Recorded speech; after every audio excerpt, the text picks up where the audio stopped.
ሰላም ጤና ይስጥልን የገበያ ፖድካስት ቤተሰቦች ነጻነት ላቀው ነኝ። በገበያ ፖድካስት ዛሬ ሁለት ጉዳዮችን እንመለከታለን። የመጀመሪያው ጉዳይ ጠቅላይ ሚኒስትር አብይ አህመድ በእስልምና እምነት ተከታዮች ዘንድ በቅዱስ ወር ሆኖ የሚያልፈው የረመዳን ጾምን ምክንያት በማድረግ የረመዳን ጾም ከመግባቱ በፊት የእንኳን አደረሳችሁ መልእክት ያውም በአረበኛ አስተላልፈዋልና ይህን ተከትሎ በጣም ብዙ ሀሳቦች የተደመጡ ነው። አንድ ማለት ጠቅላይ ሚኒስትሩ በአረበኛ ረመዳን እንግዲህ ገና ሐሙስ ነው የሚገባውና ሐሙስ ለሚገባ ረመዳን ዛሬ ለምን ይህንን አይነት ሐሳብ መስጠት ፈለጉ የሚለው ጉዳይ አብሮ ይነሳል።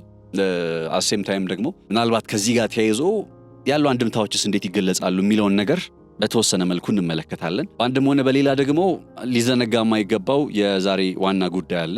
የቱርኩ ፕሬዝዳንት ረሲፕ ጣይብ ኤርዶሃን አዲስ አበባ ገብተዋል። በእነዚህ ሁለት ጉዳዮች ላይ በተለይ ወደ አዲስ አበባ መምጣታቸው ማለት ትላንት ማታ እየሰማን የነበሩ አንዳንድ ዜናዎች አሉ አይደለ? ከዩናይትድ አረብ ኤምሬቱ ፕሬዝዳንት ቢን ዛይድ አልናህያን ጋር በተያያዘ ቢዜድ ከእሳቸው ጋር በተያያዘ ህልፈት አጋጥሟቸዋልም እየተባለ ነበርና የዚህ መረጃ መነሻ ረሲፕ ጣይብ ኤርዶሃን ናቸውና እሳቸው ይሄኛውን ጉዳይ የምንመለከተዋለን።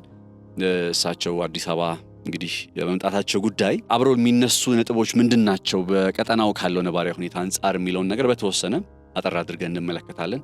እነዚህ ሁለት ጉዳዮችን እያነሳን አብረን ቆይታ እናደርጋለን። አብራችሁ እንድትሆኑ በአክብሮት ጋብዛለሁኝ። ወደ ሙሉ ጥንቅሩ እናልፋለን።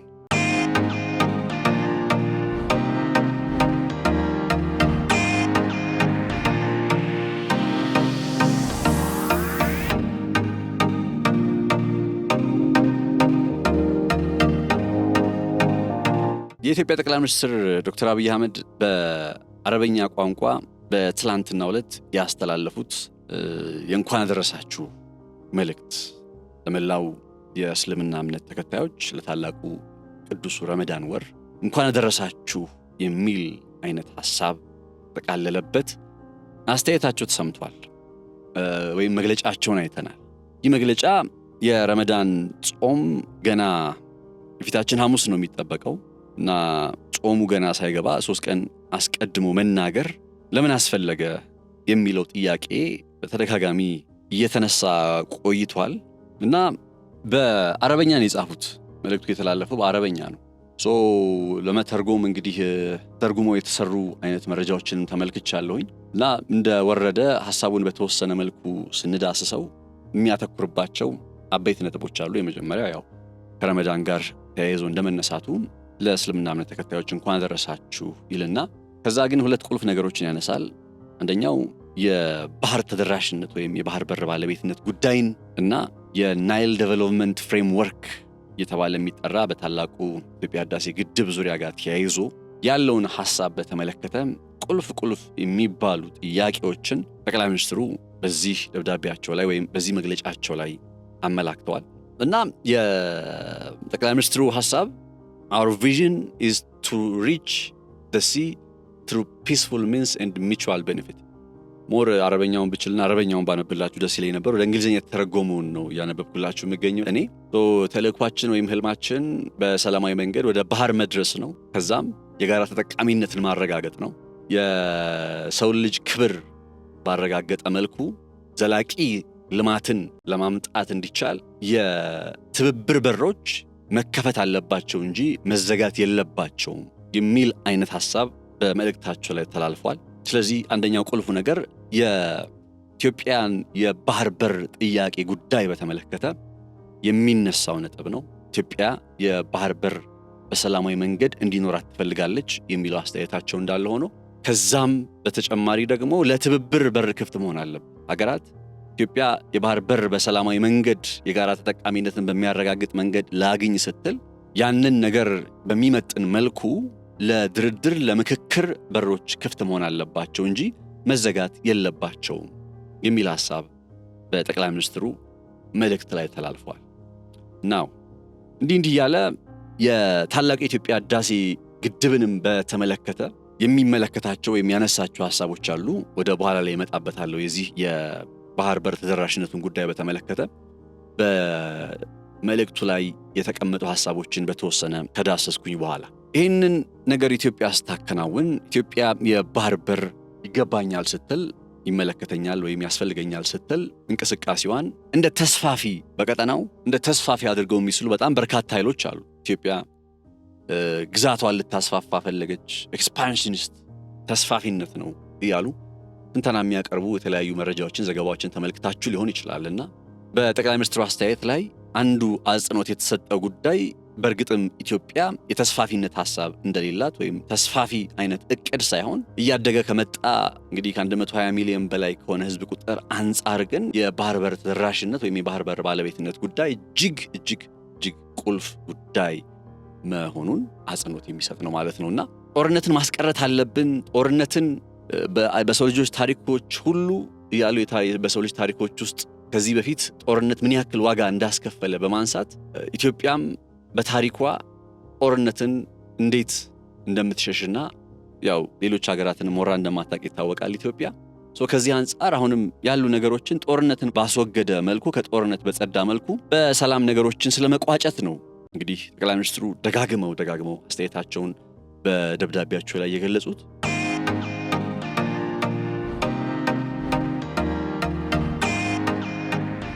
ከዚሁ ጋር በማያያዝም የታላቅ የኢትዮጵያ ህዳሴ ግድብን በተመለከተ ደግሞ በተለይ ከናይል ወንዝ ጋር በተመለከተ ኢትዮጵያ አቋሟ we seek fair and equitable use of our natural resource የተፈጥሮ ሀብቶቻችንን ፍትሃዊና እኩል በሆነ መልኩ ኢኩዊቴብል በሆነ መልኩ ያው ኢኩዊቲ እና ኢኳሊቲ በጣም ጠንካራ የተለያዩ እንትኖች ናቸው፣ የተለያዩ ኮንሰፕቶች ናቸው። በአማርኛ ሲመጣ ኢኳሊቲ እና ኢኩዊቲ የሚለው ነገር አላቅም እንግዲህ ብዙ ጊዜ እኩልነት ወይም ተመሳሳይ ተደርጎ ነው የሚገለጸው። ግን በትርጉም ደረጃ ኢኩዊቲ የሚለው ጉዳይ እኩል የሚለውን ሴንስ ለማለት ሳይሆን ተጠቃሚነት ሲረጋገጥ በምሳሌ ባስረዳ ይህኛውን ጉዳይ በኢትዮጵያ ለዘመናት የአባይ ውሃ ተጠቃሚ ሳትሆን ቆይታለች አይደለ? ስለዚህ ለዘመናት የአባይ ውሃ ተጠቃሚ ሳትሆን ቆይታ አሁን ተጠቃሚ መሆን ስትጀምር ውሃውን እኩል እንካፈል ልትል አትችልም። ያለፈ ዘመኗን በሚያካክስ ሁኔታ ነው ልትካፈል የምትችለው። that's why you call equity የሚለው ነገር የሚነሳው እዛ ጋር ነው። ኢኩዊቲ የሚለው ጉዳይ የሚነሳው ኢኳሊቲ ከሆነ ወይም ኢኳሊ ከሆነ በቃ ከዚህ ሰዓት ጀምሮ እኩል እንካፈል ሊባል ይችላል። ግን ጠቅላይ ሚኒስትሩ እያወሩ ያለው ሐሳብ የኢትዮጵያን ተጠቃሚነት ሲረጋገጥ አንደኛ ተፈጥሮ ሀብቱ የሷ መሆኗን ታሳቢ ተደርጎ፣ ሁለተኛ ባለፉት በርካታ ክፍላት ዘመናት ኢትዮጵያ ከዚህ ውሃ ላይ ምንም አይነት ጥቅም ስታገኝ እንዳልነበረ እንዲያውም ብዙ ስትጎዳበት እንደነበረ ታሳቢ ባደረገ መልኩ ኢኩዊቲ ፌር እና ኢኩዊቲ ታሳቢ ያደረገ የተፈጥሮ ሀብት መከፋፈልን ነው የምትፈልገው የሚለውን ጉዳይ ነው ጠቅላይ ሚኒስትሩ ያነሱት። ታላቅ የኢትዮጵያ ህዳሴ ግድብም እንግዲህ በግልጽ እንደምትመለከቱት ወይም በግልጽ እንደሚታወቀው በአሁኑ ወቅት ስራ ጀምሯል።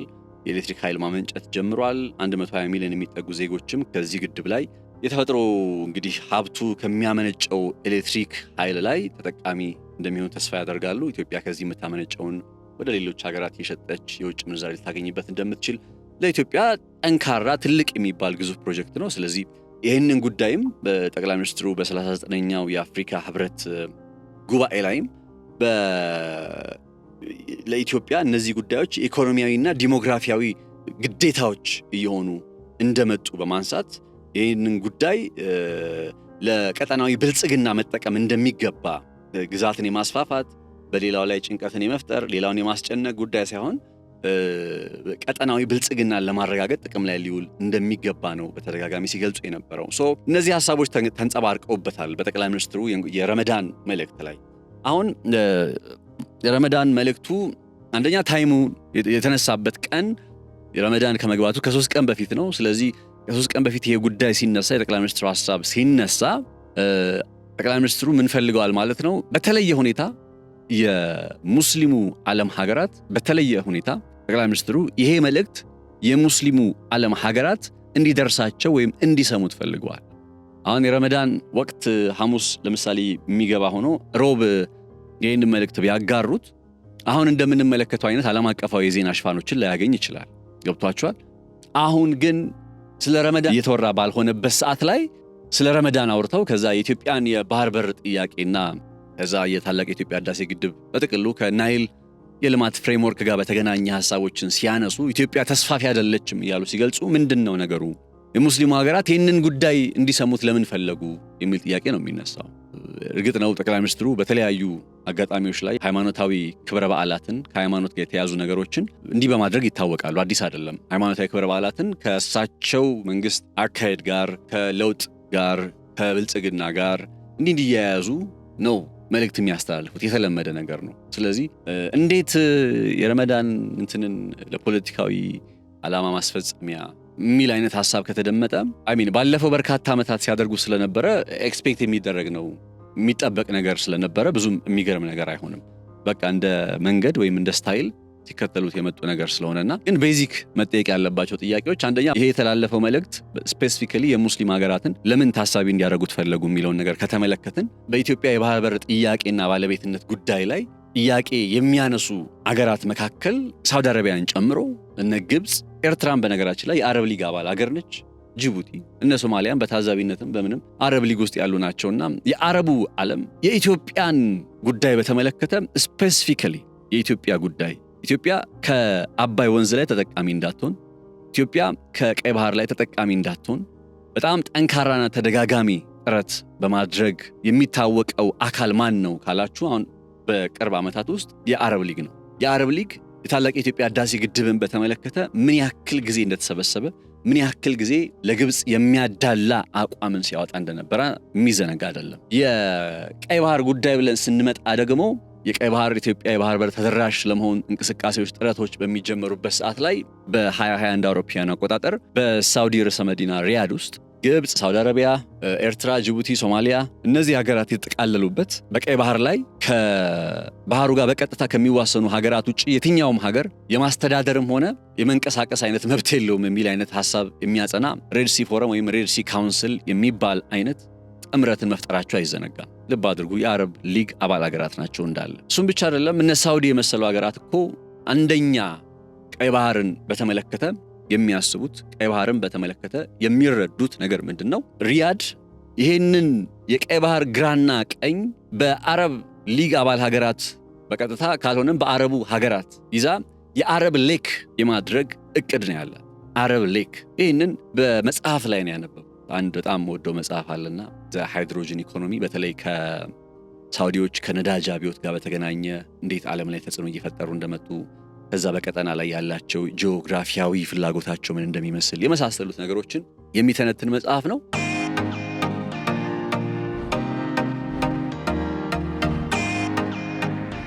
እነ ሳውዲ ኢትዮጵያ የቀይ ባህር ተደራሽ እንድትሆን ይፈልጋሉ ወይ ብለን ብንጠይቅ አሁን ላይ ባለ ነባራዊ ሁኔታ በምንም መልኩ ኢትዮጵያ የባህር በር እንዲኖራት የሚፈልጉ ሀገራት አይደሉም። በቃ በመርህ ደረጃ እንዳልኳችሁ አረብ ሌክ በዚህ ቀጠና ላይ አሁን ሃይማኖታዊ ፐርስፔክቲቭ ላነሳ ፈልጌ ሳይሆን ከሌሎች ሀገራት በተለየ በዚህ ቀጠና ላይ ካሉት ሀገራት በተለየ በርከት የሚል የክርስትናና ሌላ ሃይማኖት ያለበት አሁን ኢትዮጵያ ውስጥ 50% ክርስትና 50% እስልምና ልንል እንችላለን አይደል?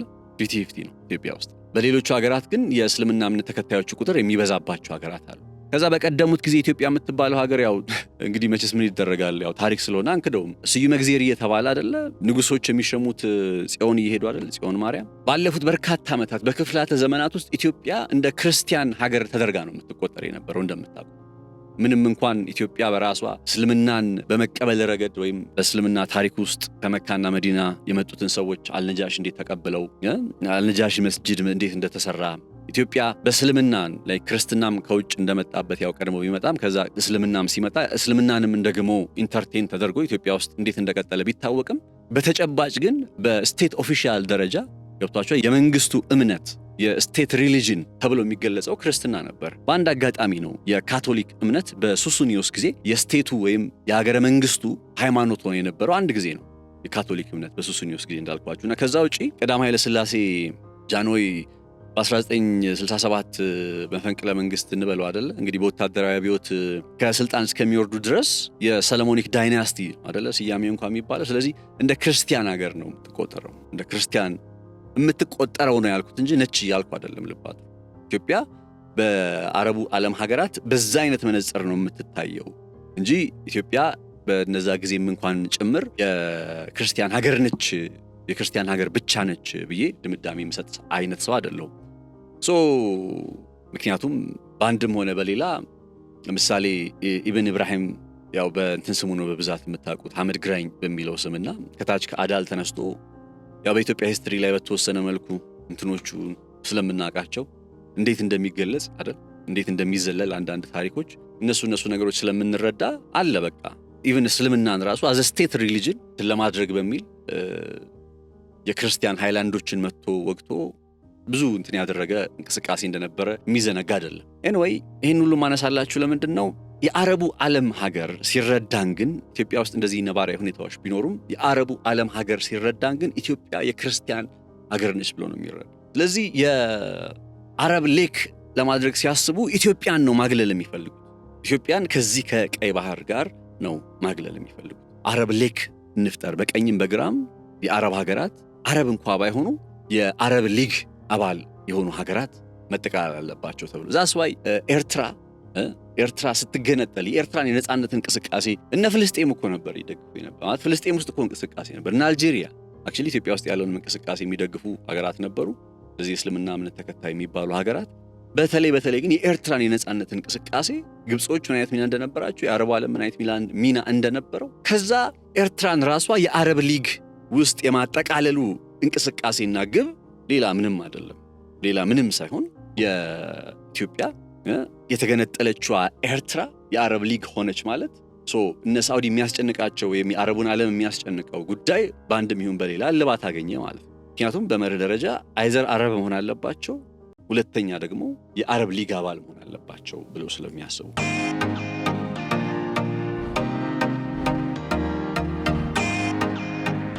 እና ይሄ አረብ ሊግ የሚባለው ኮንሰፕት አረብ ሊግ የአረብ ሐይቅ እናድርገው የሚባለው ሐሳብ ዝም ብሎ እንዲህ በእንትን የሚታለፍ አይደለም። በአስተሳሰብ ደረጃ በደንብ ያለ ሐሳብ በአረቡ ዓለም ይሄ ቀይ ባህርን በተመለከተ ነው። ታላቁ የኢትዮጵያ ህዳሴ ግድብን በተመለከተም ደግሞ እንዳልኳችሁ ከዚህ ቀደም ግብጽ ኡማ አረብ ነው የምትባለው አይደል? የአረቦች እናት በተለይ የአረብ ሊግን በመመስረት ሂደት ላይ በጣም ቁልፍ ሚና ስለነበራትና በቀደመው ጊዜ ደግሞ አሁን እንዳለው አልነበርም። አሁን እነ ሳውዲ እነ ዩኤኢ የተሻለ ተጽዕኖ አላቸው የአረቡ ዓለም ላይ ከግብጽ የበለጠ። ስቲል ግን ግብጽ ያው ከእስራኤል ጋር ባላት ግንኙነት ሳቢያ ስትራቴጂካዊነቷ ስለምትጠብቅ እንዲሁም የስዊዝ ካናል የሚባለው ቦይ በውስጧ ስለሚያልፍ ስቲል ስትራቴጂካዊነቷ አልተነካም ወይም አልጎደለም። በተጽዕኖ ደረጃ ግን የነ ሳውዲ ተጽዕኖ ይበልጣል በአረቡ ዓለም ላይ እና እነ ግብጽን እንግዲህ ፍላጎት ግን የተመቸ ሆኖ ቀጥሏል። እንደምታውቁት ታላቁ የኢትዮጵያ ህዳሴ ግድብን በተመለከተ የሚደርሱ የነበሩ ተቃውሞዎች፣ የሚደርሱ የነበሩ ውግዘቶች በጣም እኮ ኢትዮጵያ በሆነ አጋጣሚ ላይ እንዲያውም ለምን ታዛቢ አባል አድርጋችሁ የአረብ ሊግ አታረጉኝም እስከምትል ድረስ ማለት ነው እና እንዲህ አይነት ነባራዊ ሁኔታዎች እንደነበሩ አይዘው ጠቅላይ ሚኒስትሩ አሁን ይህንን አይነት ነባራዊ ሁኔታ በአንድ ደብዳቤ ወይም በአንድ የረመዳን መግለጫ ይቀይራሉ ማለት ሳይሆን ግን የኢትዮጵያን አቋም መረዳት አለበት። የአረቡ ዓለም የኢትዮጵያን ፍላጎት መረዳት አለበት። የኢትዮጵያን ግብ ማወቅ መገንዘብ አለ።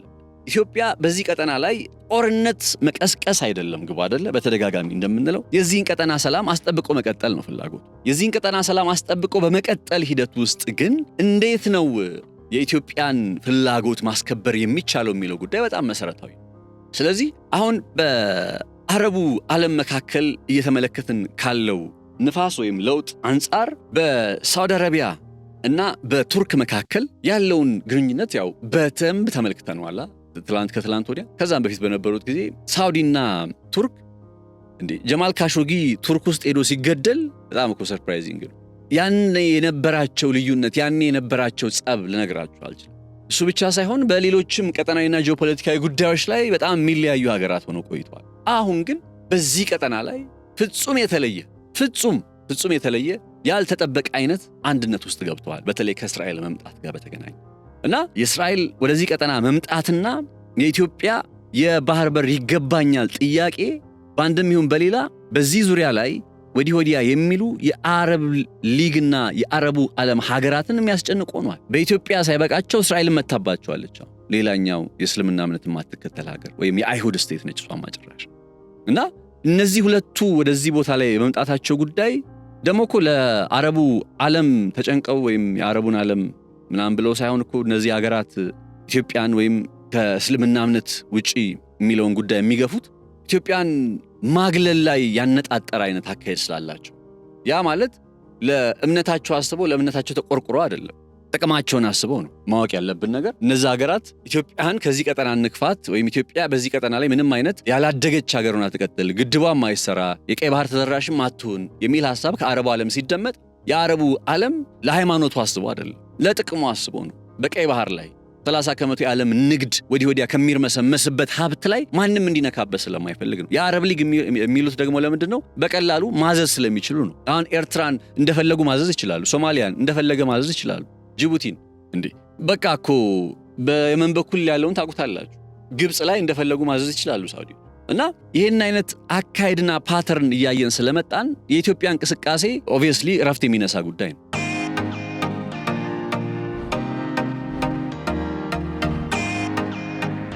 ባለፈው ቀደም ብሎ የሳውዲ አረቢያው የውጭ ጉዳይ ሚኒስትር ወደ አዲስ አበባ መጥተው እንደነበር አይዘነጋ። አሁን ረሲብ ጣይብ ኤርዶሃን ሳውዲ ደርሰው ነው ወደ አዲስ አበባ የመጡት። ማለት በቅርብ ጊዜ በቀናት ልዩነቱ ሳይሆን ባለፈው ሳምንት ሳውዲ አረቢያ ሂደው ከሳውዲው ንጉስ አልጋወራሽ መሐመድ ቢን ሳልማን ጋር ተነጋግረዋል፣ ተመካክረዋል። እና በዛ ሁኔታ ላይ ከተነጋገሩ በኋላ ምን ጉዳይ ይከተላል ሲባል ነው እንግዲህ ያው በኢትዮጵያ መንግስት ግብዣ ቢባልም ወደዚህ ወደ ኢትዮጵያ እንደሚመጡ ጭምር የተነገረው። አሁን ኢትዮጵያ ውስጥ እሳቸው ከመምጣታቸው በፊት ነው በዕለተ ሰኞ ጠቅላይ ሚኒስትሩ የረመዳን መልእክት አድርገው ኢትዮጵያ በሰላማዊ መንገድ የባህር በር ጥያቄ በሰላማዊ መንገድ የአባይን ውሃ የማልማት ፍላጎት አላት እንጂ ጦርነት የመቀጠል ጦርነት የመቀስቀስ የመጋጨት አይነት ፍላጎት እንደሌላት ግልጽ ለማድረግ ፈለጉ። በሌላ ቋንቋ እንደሚገባይ ከሆነ እኔ ጠቅላይ ሚኒስትሩ ሰኞ ዕለት ይህንን ደብዳቤ እንዲወጣ የፈለጉበት ምክንያት አንደኛ ነገር ቀደም ብሎ የሳውዲ የውጭ ጉዳይ ሚኒስትር እዚህ አዲስ አበባ ውስጥ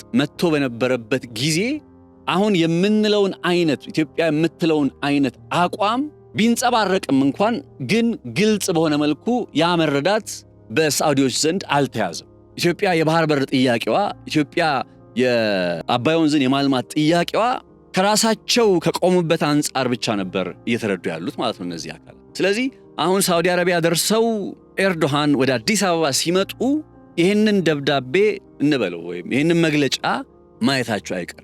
በግልጽ ኢትዮጵያ ፍላጎቷ፣ ጥያቄዋ፣ አቋሟ፣ ግቧ ምን እንደሆነ በዚህ ደብዳቤ ላይ ወይም በዚህ መልእክት ላይ ተላልፏል። እና የታይሚንጉ ጉዳይ የሚመስለኝ እኔ ቀደም ብሎ የአረቡ ዓለም ሀገር ይህንን የጠቅላይ ሚኒስትሩን በሌላ ቋንቋ የኢትዮጵያን አቋም የአረቡ ዓለም ሀገራት እንዲረዱ ጥረት የመጀመር በጣም ጋን በጠጠር ይደገፋል እንደሚባለው በጣም በርካታ ስራዎች ይቀራሉ። ነገር ግን እቺን የአሁኗን መግለጫ እንደ አንድ ጠጠር አድርጋችሁ ቁጠሯል። ጠቅላይ ሚኒስትሩ እንዳልኳችሁ ይህንን መግለጫ ስላወጡ የአረቡ ዓለም በቃ ኢትዮጵያ ለካ እንዴ ለሰላም ነው የምታስበው ምናምን ብሎ አቋሙን አስተሳሰቡን ይቀይራል ማለት አይደለም። ግን በቃ ያቺ አባባል ትገልጽልኛለች። ጋን በጠጠር ይደገፋል። የሆኑ ጠጠሮች አሉ፣ የሚወረወሩ የሚሳቡ ጠጠሮች አሉ።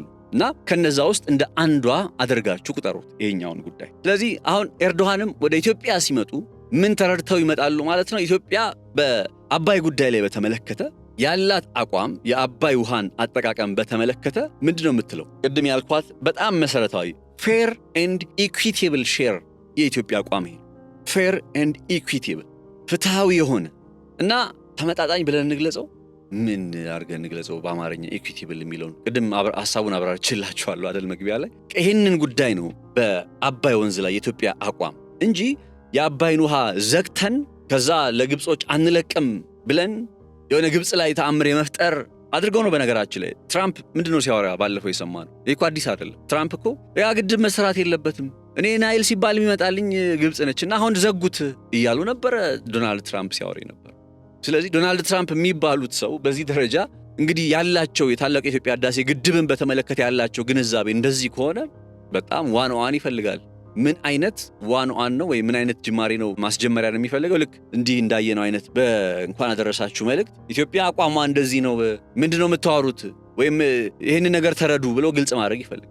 እና የውሃው ጉዳይ ያው የአፍሪካ ህብረትም በጣም ትኩረት አድርጎ ሲነጋገርበት የነበረው አንዱ አበይት ነጥብ ይሄው የውሃ ጉዳይ እንደሆነ ይታወቃልና በአፍሪካ ህብረት ዘንድ ጥሩ ግንዛቤ አለ በነገራችን ላይ። ታዲያ አሁን ይህንን ከአባይ ጋር በተገናኘ አንድ አዲስ መረጃ የምነግራችሁ፣ ግብጾች እንደምታውቁት ሁለት ነገር እያደረጉ ነው። ግብጾች አንድ እያደረጉ ያለው ነገር ምንድነው?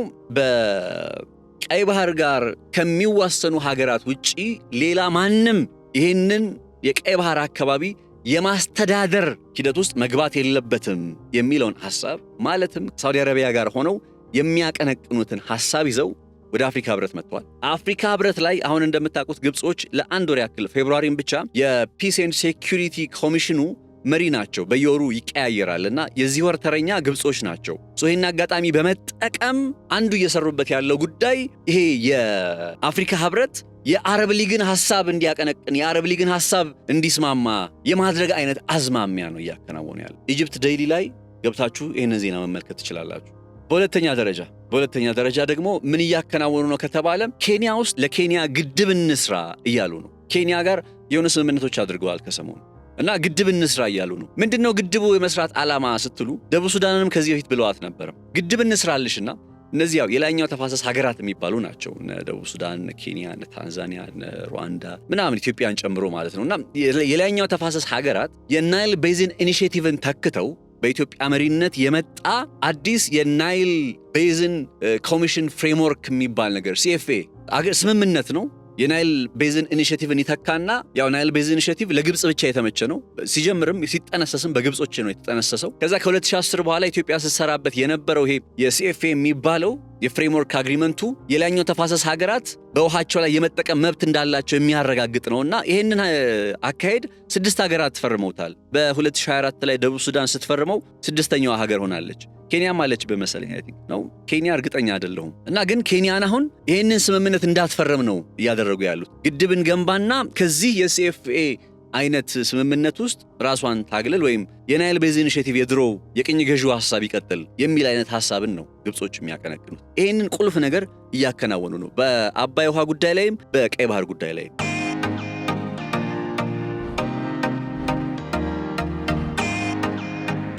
ይህንን ጉዳይ ትይዙና በቀይ ባህር ላይ የሚከናወነው የግብጽ ሐሳብ ከሳውዲ አረቢያ ጋር የሚስማማ ነው አለን፣ ወይም ሳውዲ አረቢያ የምታቀነቅነው ነው አለን። ኤርዶሃን ሲመጡ አንዱ ይዘው የሚመጡት ጉዳይ ምንድነው ታዲያ? ይህንን የሳውዲ አረቢያ ፍላጎት ነው ይዘው የሚመጡት። ይህንን የሳውዲ አረቢያ መልእክት ይዘው ነው የሚመጡት። በቀይ ባህር ላይ ከቀይ ባህር ውጪ የሆነ አካል የማስተዳደር ትጀምር። ኢትዮጵያ ቀይ ባህርን ላስተዳደር አለችም፣ ሰላምና ደህንነቱን ላስጠብቅ ነው ያለችው። ሰላምና ደህንነት የማስጠበቅ ጉዳይ ደግሞ ማለት አሜሪካ እንኳን እኮ የባህር ላይ ውንብድና ለመከላከል ድሮን እያመጣች ተኩሳለች አይደለ? ቱርኮች ራሳቸው እዚህ ሶማሊያ ውስጥ ኤፍ-16 የጦር ጀቶችን ያሰፈሩት እኮ የአካባቢውን ሰላምና ጸጥታ ለማስጠበቅ ነው። ላስቆሬ ላይ አሁን ሶማሊያ ውስጥ የሚገነባ አዲስ የጦር ሰፈር አላቸው ብለናል አይደለ? ቱርኮቹ ትላንትና ያንን የሚገነቡት ለምንም አይደለም፣ ከቀይ ባህር ጋር የሚዋሰኑ ሀገር ሆነው አይደለም ቱርኮቹ። ገብቷቸዋል። ግን ምን አይነት ሐሳብ ነው የሚያቀነቅኑ ያሉት? አሁን የማስተዳደር ወይም ገቨርናንስ ስያሜ የሰጡትና በዛ ስያሜ መሰረት ኢትዮጵያን ከዚህ ከቀይ ባህሩ ጋር የመነጠል አይነት እንቅስቃሴ አለ። አሁን ኤርዶሃን በነገራችን ላይ በግልጽ አቋማቸውን እንዲያሳውቁን የምንፈልገው የኢትዮጵያን የባህር በር ተደራሽነት ጉዳይ በተመለከተ አቋማቸው ምንድነው ነው። ኤርዶሃን የኢትዮጵያን የባህር በር ጥያቄ በተመለከተ አቋማቸው ምንድነው ማለት? አሁን በቱርክና በኢትዮጵያ መካከል አጋርነት ትብብር አለ ይባላል። መልካም ነው ትብብር መኖሩ፣ አጋርነት መኖሩ። ትላንትና የፋና ቴሌቪዥን የሰራውን ዘገባ የተመለከትኩ ነበርና $2.5 ቢሊዮን የደረሰ የንግድ አጋርነት አላቸው ይላል። ያው አጋርነት ከተጀመረበት ጊዜ አንስቶ። ከዛ በጣም የገረመኝ ምንድነው በ2024 ግን የነበራቸው የሁለቱ ሀገራት አጋርነት ሲገለጽ የቱርክ ወደ ኢትዮጵያ የላከችው ምርት ስንት የሚያወጣ ነው? $190 ሚሊዮን የሚያወጣ ነው። የኢትዮጵያውስ የሚለው ላይ የኢትዮጵያውን እየጠበኩኝ የኢትዮጵያውን ቁጥር አላነሳውምና በቃ ትንሽ ነው ማለት ነው። አያችሁ ኢትዮጵያ ወደ ቱርክ የምትልከው ሲጀምር ኢትዮጵያ አይደለም ወደ ቱርክ ቀርቶ ወደ ቻይና የምንልከውም ትንሽ ነው። ያው እያደገ ነው። እንዲያውም ጋዜጠኛው በማደግ ላይ ይገኛል። ግን ቢጠቅሱት ጥሩ ነበረ። ገብቷቸዋል። ኢትዮጵያና ቱርክ ያላቸውን የንግድ አጋርነት እየተገለጸ እንዲያውም ርዕሱ ምንድነው የሚለው የስምምነት አዳዲስ ስምምነቶች ይችላልና ልንስማማ እንችላለን። የንግድ አጋርነት ከቱርክ ጋር ሊኖር ይችላል። ትብብሮች ሊኖሩን ይችላሉ። አሁን ግን ነው የምላችሁ እያወራን የምንገኘው ስለ $190 ሚሊዮን አይደለም። ወይም ደግሞ ቱርክና ኢትዮጵያ ባለፉት በርካታ ዓመታት የነበራቸው የንግድ አጋርነት $2.5 ቢሊዮን ደርሷል ብሎናል። እንግዲህ የፋና ቴሌቪዥን ዘገባ። እኛ እያወራን ያለነው ግን ስለ $2.5 ቢሊዮን አይደለም። እያወራን ያለነው ኢትዮጵያ የቀይ ባህር ወደብ ባለቤት ተደራሽ ብትሆን በዓመት ልታድን ስለምትችለው $8 ቢሊዮን ነው። እንዴት የሚለውን ነገር በተመለከተ ከ3 ቀን በፊት የተሰራውን ዘገባ መለስ ብሎ ገበያ ሚዲያ ላይ መመልከት ይቻላል። ገብቷችኋል?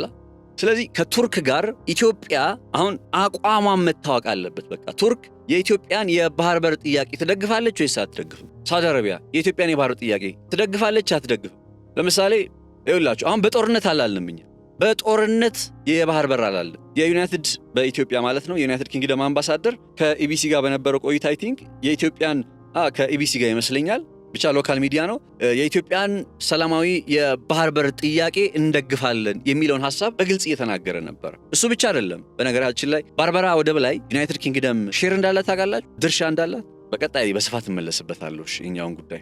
ዩናይትድ ኪንግደሞች ሼር አላቸው ወይ እና ሼሩን አክሰስ ሲያደርጉ ድርሻ ሲኖራቸው በባርበራ ወደብ ላይ ድርሻ ሲኖራቸው ግብ ያደረጉት የኢትዮጵያን ገበያ ነው። በግልጽ ነው የተነገረው። መረጃው ላይ በግልጽ ነው ያነበው። የኢትዮጵያ ከዚህ የባርበራ ወደብ ተጠቃሚ ስትሆን ሊኖር ከሚችል ትርፍ ተጠቃሚ ለመሆን በሚል ነው። ዩናይትድ ኪንግደም ነው እያልኳቸዋለሁ። እና የሀገራት በዚህ ጉዳይ ላይ አቋማቸውን እያሳወቁ ነው። ምክንያቱም አጋርነትን መፍጠር አለብን። አሁን በዚህ ቀጠና ላይ ኢትዮጵያ የባህር በር ጥያቄዋን እንዴት ነው መመለስ የምትችለው ተብሎ ጥያቄ ሲቀርብ ጥያቄው መልስ ያገኝበታል ተብለው ከሚቀርቡ ምክረ ሐሳቦች መካከል አንደኛው ምንድን ነው?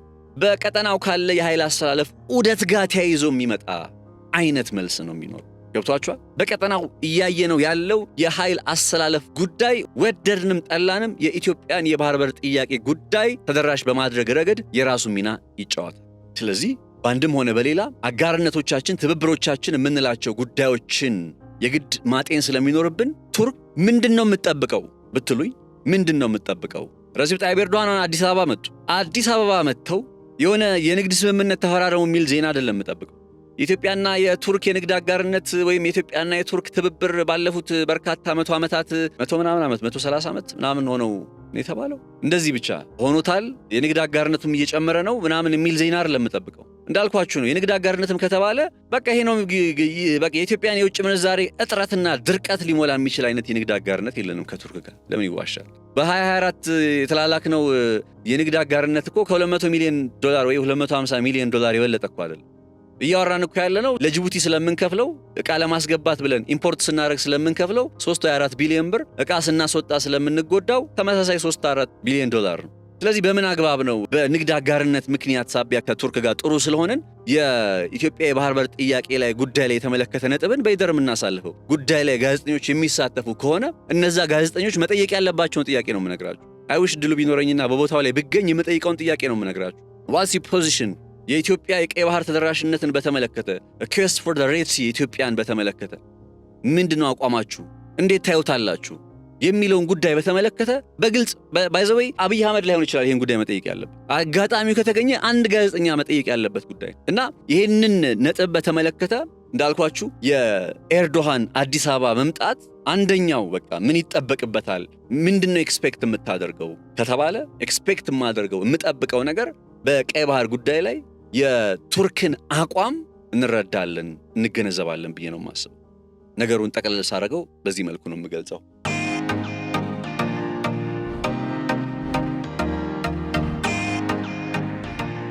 ለማንኛውም ዛሬ እንግዲህ ረሲፕ ጣይብ ኤርዶሃን አዲስ አበባ የመግባታቸው ነገር ስለታየ ስምምነቶች ይኖራሉ፣ አጋርነቶች ይፈጸማሉ። ግን ከነዚህ በላይ በኢትዮጵያና በቱርክ የባይላተራል የሁለትዮሽ ግንኙነት ጉዳይ ላይ ተጠባቂው ነገር ቱርክ የኢትዮጵያን የቀይ ባህር ጥያቄ በተመለከተ የምትቆምበት ቦታ ምን ላይ እንደሆነ የምናይበትና የምንረዳበት ነጥብ ነው የሚለው አንደኛው ቴካዌው ነው። ይሄ በባይላተራል ወይ በሁለቱ ሀገራት መካከል በሚኖር የሁለትዮሽ ግንኙነት አንጻር ካየነው ነው። በቀጠናዊ ሰላምና ጸጥታ፣ በቀጠናዊ አጋርነት፣ በስትራቴጂካዊ ጥምረት በሚለው ከተመለከትነው ደግሞ በትላንትናውና ከዛ በፊት ቀደም ብሎ በነበረው ዘገባ ላይ ተሰርቶ እንደነበረው በትንታኔ እንዳቀረብኩላችሁ ከዚህ ከዩናይትድ አረብ ኤምሬትና ከእስራኤል ጋር በተገናኘም ያለውን ነገርም እንዲሁ ቱርኮች አቋማቸውን በዚህ ጉዳይ ላይ እንዲሁ ግልጽ የሚያደርጉ እንደሚሆን እንግዲህ ይጠበቃል ማለት ነው። እሱን አብረን የምንመለከት ይሆናል በነገ ትንታኔያችን በስፋት ይሄኛውን ጉዳይ ይዤ እመጣለሁ። እኛው እንግዲህ አበይት የዕለቱ ነጥብም ይሄው ስለሆነ ነው በተወሰነ ወደዚህ የመጣሁት። ከጠቅላይ ሚኒስትሩ ለረመዳን ያስተላለፉት መልእክትም አንደኛው እኔ በቃ የማስበው እነ የአረቡ ዓለም ሀገራት ቀደም ብለው እንዲያዩት ረሲፕ ጣይብ ኤርዶሃን ወደ አዲስ አበባ ከመምጣታቸው በፊት የአዲስ አበባን አቋም ማወቅ አለባቸው፣ መረዳት አለባቸው። ለዛ እንደው በቃ እንደ አንድ ጠጠር አድርጋችሁ ቁጠሩት። እንዳልኳችሁ አንዲት ኮንትሪቢዩሽን አስተዋጽኦ ልታበረክት የምትችል አይነት መልእክት አድርጌ ወስጃታለሁኝ። የጠቅላይ ሚኒስትሩን ከረመዳን ጋር በተገናኘ ያስተላለፉትን መልእክት ከዩኤኢ ጋር በተገናኘ ግን ትላንትና እየወጣ ያለ ዘገቦች ነበሩ። አስተውለን ከነበረ የዩኤኢ ፕሬዝዳንት መሐመድ ቢን ዛይድ አልናህያን ህይወታቸው ማለፉ ተዘገበ በሚል አንድ ግራውንድ ኦብዘርቨር የሚባል 31,000 ነው ምናምን ፎሎወር ያለው የዜና ምንጭ የቱርክ ሚዲያዎች እያራገቡት እንደሚገኘው ምናምን ብሎ ቀሰቀሰና ከዛ እሱን ጉዳይ ደግሞ ያዩ የሀገራችን ቲክቶከሮች በጣም በስፋት ዜናውን ሲያራግቡት ተመልክቻለሁና እኔ አሁን እውነት ነው ውሸት ነው ላችሁ አይደለም እኔ ምንም ማረጋገጫ የለኝም ሆነስሊ ግን እንደ ሚዲያ ሰው እንደ ሚዲያ ባለሙያ አይቼዋለሁ ማታ ዲያውም ከስራ ባልደረቦች ጋር እያወራን ነበረ ዜናው በወጣበት ሰዓት ላይ እያወራን ነበረ ምንድነው ኦፊሻል አይደለም ይላል ዜናው ላይ አይታችሁት ከሆነ ኦፊሻል አይደለም ቬሪፋይድ አይደለም ሩመር ነው አሁን ጋዜጠኝነትን በመማርና ባለመማር መካከል ያለ ለውጥ ነው ሩመር ዜና አይሆንም በቃ ባጭር ቋንቋ ታስቀምጥላችሁ ሩመር ጭምጭምታ ያውም እንደዚህ አይነት ጭምጭምታ ዜና አይሆንም የትንታኔ ሐሳብ የሆነ ፐርስፔክቲቭ ቢያሳይ እንደዚህ አይነት ነገሮች እየተባሉ ነው የሚል የሆነ ፐርስፔክቲቭ ሌላም አንግል አለው እንደዚህ አይነትም አንግል አለው እንደዚህም ብሎ የሆኑ አንጻሮችን ፐርስፔክቲቮችን በማሳየት አይነት ቢሆን ሩመሮችን እንደሆነ ነገር ልትጠቀሙ ትችላላችሁ as opinion አንዳንዶች እንዲህ ያሉ ነው ነገር ግን ደግሞ አንዳንዶችም እንዲህ ይላሉ ብሎ ለማነጻጸር ለማንሳት አንድምታውን ለማስቃኘት ጥቅም ላይ ሊውል ይችላል እንደ ዜና ግን ዜና የሚያደርገው ምንድነው ፋክት ነው ፋክት እና አኩሬሲ የሚባል ነገር አለ ከዛ ትክክለኛነቱ አኩሬት መሆኑ አኩሬሲ እና አይ ነው ብዙ ቪው ሊያመጣ ይችላል ምናምን እንደዚህ ምናምን የሆኑ ፓተርኖችን ልትጋጥሙ ትችላላችሁ ቀደም ብሎ ኤርዶሃን እንትን ብሎ አልነበረ ኤርዶሃን መልእክት አስተላልፎ ነበር የጤና እክል አጋጥሟቸዋል ምናምን ብሎ ከዛ አጠፋው አይደል ጥርጣሬ ይፈጥራል እኮ እኔም ትላንትና ትንታኔውን ሳቀርብላችሁ እንደዚህ ፓተርኑን እያስቃኘዋችሁ ነበር ከዚህ ፓተርን ላይ ሄዳችሁ በቃ ቢን ዛይድ ሞተዋል ብሎ ድምዳሜ ላይ መድረስ ይቻላል አላቅም አሁን ህይወታችሁ አልፎ ከሆነ ምናምን ግን ፕሮሰስድ መደረግ ያለባቸው ነገሮች አሉ መጣራት በወንፊት መጣራት ያለባቸው ነገሮች አሉ እንደወረደ ሌላም ቢሆን ያው ነው ባይዘው የገባይ ነገር በጣም አደጋ ውስጥ ነው ሌላም ቢሆን በእኛ ሀገር ጉዳይም ቢሆን አሁን ባለፈው የሮይተርስን ጉዳይ እንዳየ ነው ማለት ነው ሮይተርስ የሆነ ዘገባ ሰራና ከዛ በዛ ዘገባ ላይ በጣም ቲክቶክ ላይ ነበር ሲዞር የነበረውና አይ ሚን ተሽዬ እኔ በጣም አሪፍ ነኝ እኔ ባለሙያ ነኝ ምናምን ልላችሁ አይደለም ግን በቃ በመርህ ደረጃ በትምህርቱ ላይ ባለው ነገር ጋዜጠኝነትን የተማረ ሰው አንደርስታንድ ያደርገኛል እንደዚህ አይነት ነገሮች በጋዜጠኝነት ውስጥ ትክክል አይደሉም ማጣራት አለበለዚያ ዜናውን ልትሰራ ከፈለክ ዜና ብለህ በቃ ቪዲዮ ልትቀርጽ ከፈለክ እንዲህ የተባለ ነው ብለህ እንዴት ዜና ይሰራ ያውም አንቬሪፋይድ ነው ብሎ እዛው ጋር እኮ የተቀመጠ ሐሳብ ማለት እንዴት ኦፒኒየን አጀንዳ ሴት እንደሚደረግ እንዴት ኦፒኒየኖች እንደሚቀረጹ በጣም እኮ ቲዮሪዎች እኮ አሉ ዓለም ላይ እኮ በጣም ብዙ ቀመር እኮ ነው የሚሰራ በጣም ብዙ ቀመር በጣም ብዙ ኮንስፓይሬሲ በጣም ብዙ የሴራ ትንተና እኮ ነው ያለው ያንን ነገር ግን ቆም ብሎ ማጣራት የለም ትንሽ ጊዜ መስጠት ቆይ እስቲ አንደኛ ይሄ ኦብዘርቨር ግሎባል ኦብዘርቨር የሚባለው ማን ነው በቃ ከዛ ነው የሚጀምረው የቱርክ ሚዲያዎች የተባሉት እስኪ በስም ጥሯቸው እስቲ የትኛው የቱርክ ሚዲያ እስኪ አንድ የቱርክ ሚዲያ ይሄ ነው እሺ ይሄ የቱርክ ሚዲያ ማን ነው ትላላችሁ ከዛ ኦንም ባለቤቱ ማን ነው ፍላጎቱ ምንድነው ይሄን ነገር አንደርስታንድ ታደርጉና የሚዲያውን ካራክተር ኢቭን እንደው ዩናይትድ አረብ ኤሚሬት ደውለን ባናጣራ እንኳን እንደዚህ አይነት ፍላጎት ያለው እንደዚህ የሚሰራ እንደዚህ አይነት ከዚህ በፊት እንደዚህ ነገሮችን ሰርቶ የሚያቅ መገናኛ ብዙሃን እንዲህ ብሎ ዘግቧል ተራ የትዊተር 31,000 ፎሎወር ያለው አንድ ግሎባል ኦብዘርቨር የተባለ እንትን ቢን ዛይድ ህይወታቸው አልፏል ብሎ ስለዘገበ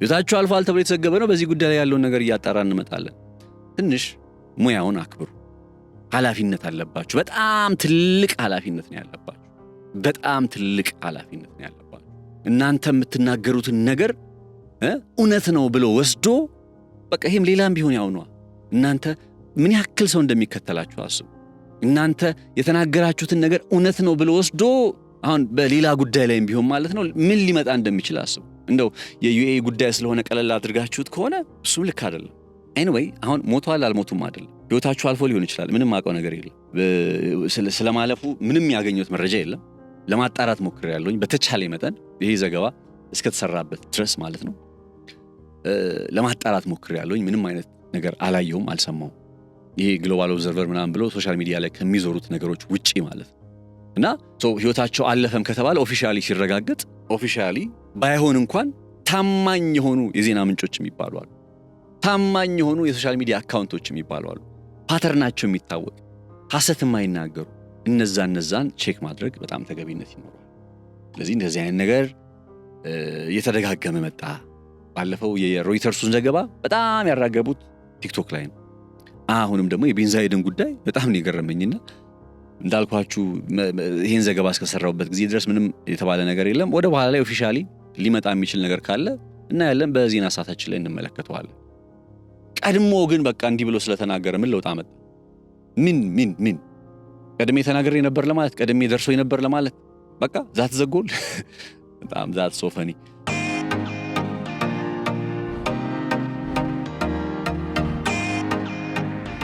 anyway የዛሬ ቆይታችን ይሄን ይመስል ነበር። ክብራትና ክብራን ተከታዮቻችን የቱርኩ ፕሬዝዳንት ረሲፕ ጣይብ ኤርዶሃን ወደ አዲስ አበባ ያደረጉት ጉዞ ጋር በተያያዘ ጠቅላይ ሚኒስትር አብይ አህመድም እሳቸው ወደ አዲስ አበባ ከመምጣታቸው በፊት የሰነዘሩት የረመዳንን ጾም አስታከው ያስተላለፉት ከቀይ ባህር ጋርና ከታላቁ የኢትዮጵያ ህዳሴ ግድብ ጋር በተገናኘ ያነሱትን ሐሳብ በተመለከተ በተወሰነ አንድምታዎቹን ለመቃኘት ሞክሬያለሁኝ። አብራችሁን ስለነበራችሁ ልባዊ ምስጋናችን በያላችሁበት ይድረስ።